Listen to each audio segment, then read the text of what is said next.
Hey guys, it's Dave. I'm here in the Weather Center on this Wednesday afternoon, just giving you a little tropical update. We've got our fourth named storm of the Atlantic hurricane season. This is Tropical Storm Danny. It is moving off towards the west at 12 miles an hour with winds at 50.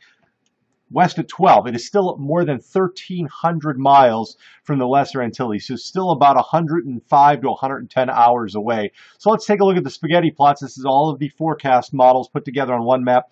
Pretty much in agreement over the next 3 to 5 days, keeping it on track towards a west-northwesterly turn and eventually making its way towards the northern part of the Antilles. And then eventually, after that, the models that go out a little bit further will take it north of Puerto Rico as we head into the beginning of next week. Now, I want to show you the official track because it does have Danny becoming a hurricane by Friday morning with winds at 80 miles an hour, strengthening to near 90 on Saturday, and then encountering a little bit more shear as it gets closer towards the Antilles, weakening just a little bit.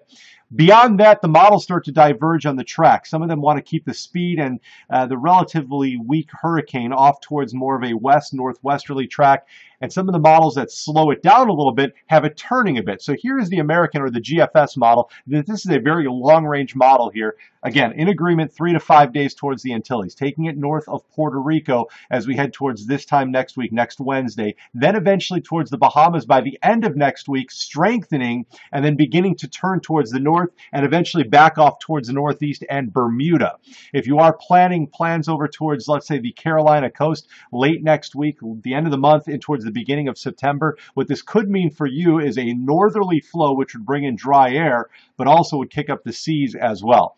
I should note that anytime we show you a forecast model this far out on any kind of system, there is a lot of change possible with this, especially with tropical systems. So we will be keeping our eyes closely on this system over the next couple of weeks. Again, I don't think it's going to affect us directly here in Ohio, but if you have travel plans or family or friends that live along the Atlantic coast, something to keep our eyes on.